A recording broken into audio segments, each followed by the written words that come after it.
"Mama, he's not breathing."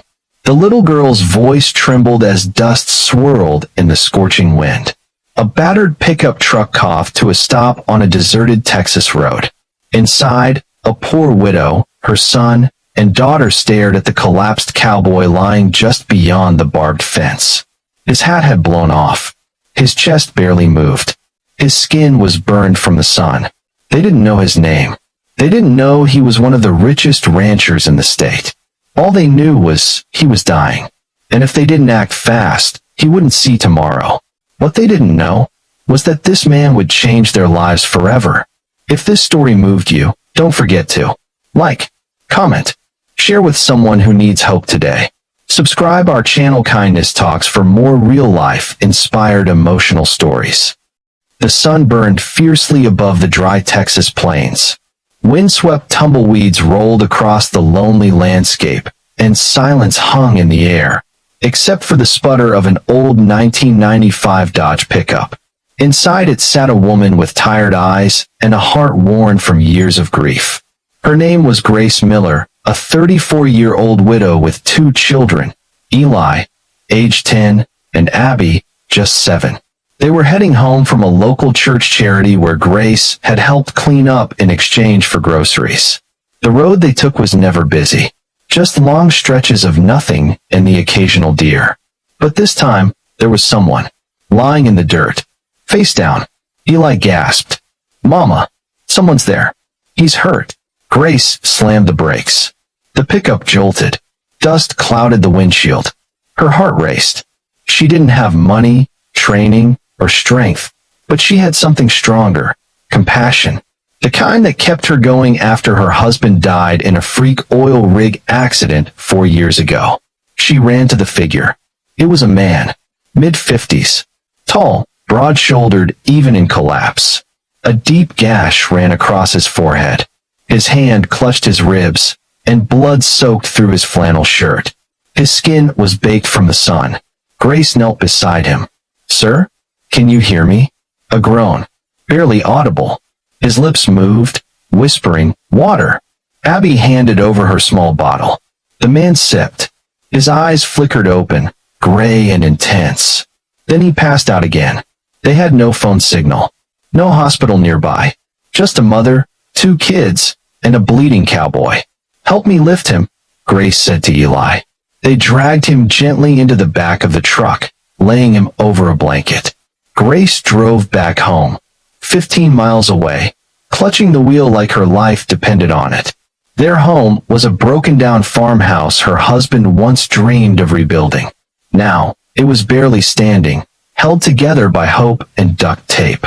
Grace placed the stranger in the guest room, formerly her husband's art studio. She cleaned his wounds, changed his bandages, and sat by his side through the night. He woke in the early hours, disoriented. "Where am I?" "You're safe," Grace said softly. "We found you on Route 12. You were bleeding."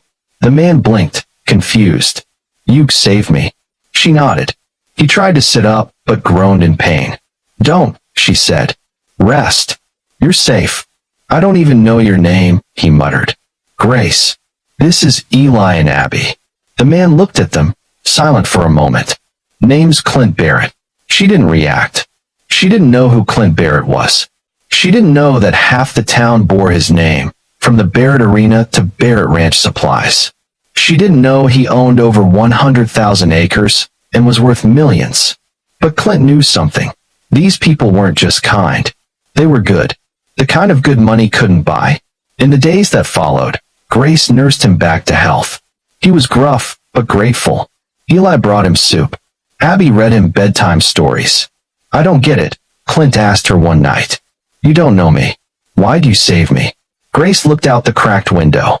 "Because someone once saved me. After my husband died, a stranger paid for his burial. I never found out who. I swore, if I ever saw someone in need, I'd help. No matter who they were." Clint said nothing, but something in him shifted. He watched them live with so little, yet share so much. He noticed how Eli had holes in his shoes, but never complained. How Abby gave him her only stuffed rabbit to help him sleep.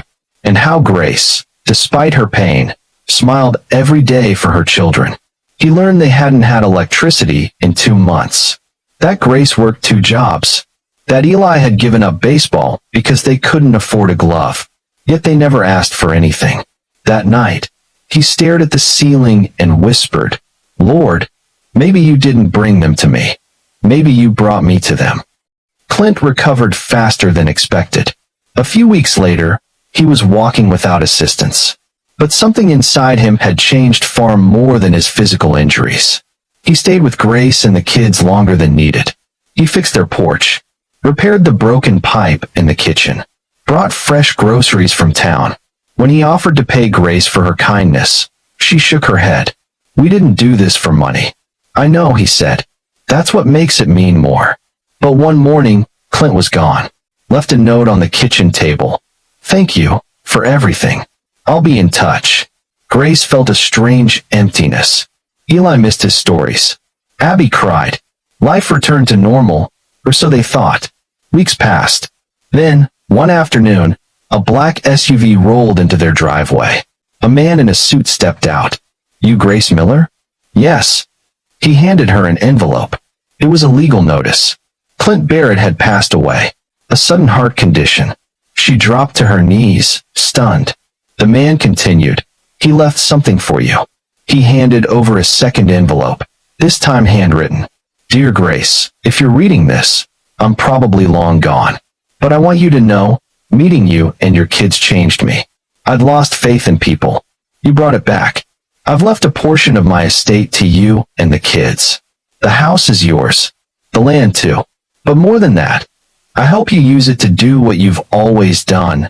Bring kindness into a world that desperately needs it." Tears streamed down Grace's face. It was real. A property deed.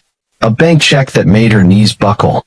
Clint Barrett, one of the wealthiest men in Texas, left it all to a widow who didn't even know his last name when she saved him. Suddenly, everything changed. Eli went back to school with a brand new glove. Abby got her first bike. And Grace, she opened a small community center for widows, single moms, and kids like hers.